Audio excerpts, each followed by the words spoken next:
Hi, I'm Matt with Etrailer, and today we're going to be talking about the RockyMounts GuideRail bike rack on the back of a 2023 Kia Sportage. Now today we have the 2-bike version, but you can also get this as the 3-bike version. So let's take a closer look at this. This is going to be a great rack if you're looking at hauling a variety of different types of bikes. For one, we're going to have this dual wheel mount system, and what that's going to do is secure tires from either side, allowing you to carry any of those alternative carbon or bikes with fenders. We're also going to have a 60-pound weight capacity, so we can even accommodate those heavy e-bikes too.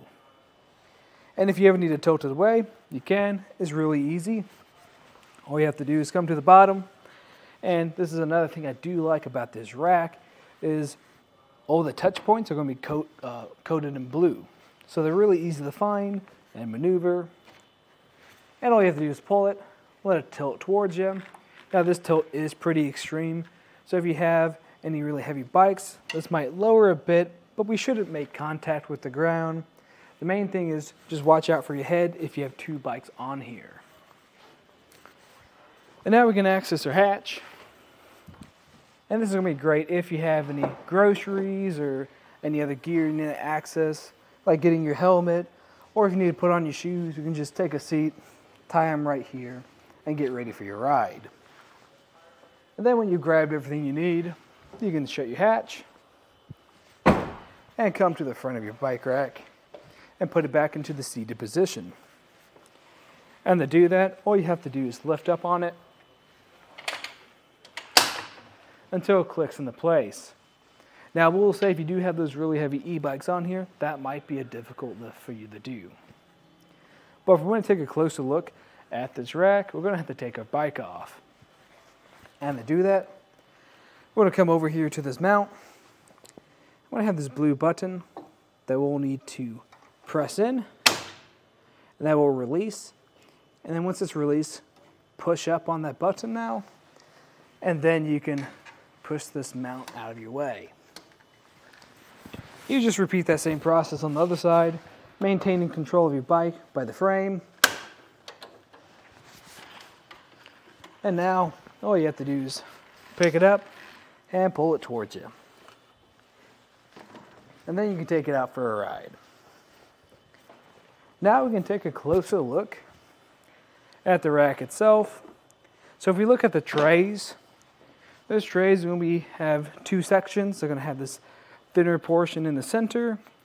That's going to be great if you have any skinny tires.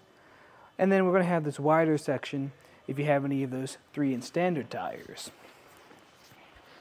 And then when you're done with it, you can lift this back up and put it down, making sure you push that blue button back at the bottom.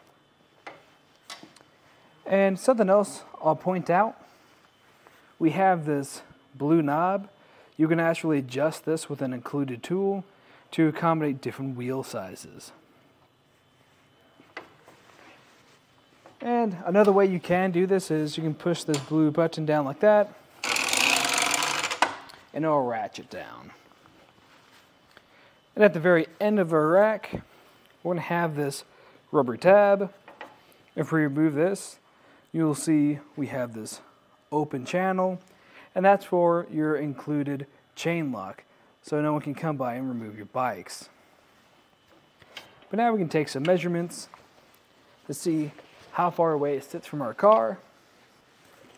So, going from our back bumper to the back of the carrier, that's going to sit at about 26 inches, which is pretty good. It's something to still think about if you're in a tight spot, like a parking spot or garage. As for our ground clearance, you can see we do have this rise in our carrier, so it is going to sit up pretty high. If I actually go from our handle at the bottom, the blue one, that's going to be about 21 inches. So that's something more to think about when you are lifting up your heavy e-bikes on here. That might be a little bit of a lift. So think about that, because it could be difficult.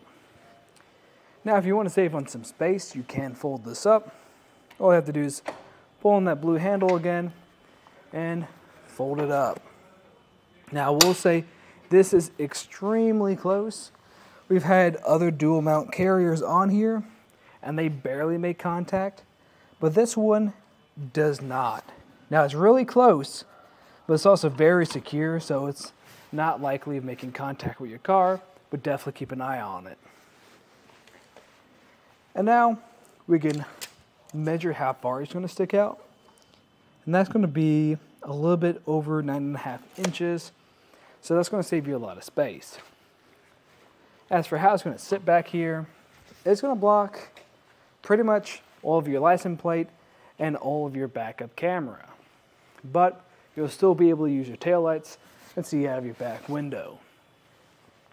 And as for how it installs, we take a look at the bottom. We're going to have this 2-inch shank, and that's going to go into your 2-inch hitch receiver, and then we're going to have a 3/4 inch anti-rattle bolt that goes through and secures to a locking core on the other side. That locking core is going to use the same key system as your included chain lock. And that anti-rattle bolt is going to prevent this from rattling around or shaking, giving you a more secure fit. Overall though, this is going to be a solid option for you if you are looking for something that's going to be able to hold a variety of different types of bikes. Now if you are looking for something more premium, I'd recommend the Kia Piston Pro bike rack. It's going to have the same basic system to it, only all those features in maneuvering it and using it will be a lot more premium and easier to use. But if you don't need those easier premium features to use, then I think this one's going to do you just fine. If you liked everything you saw today, that's just a look at the RockyMounts GuideRail bike rack on the back of our 2023 Kia Sportage. We're going to take it out here on the test course. First thing we're going to do is hit the bumps. We're just going to see what it's like if we did hit some speed bumps.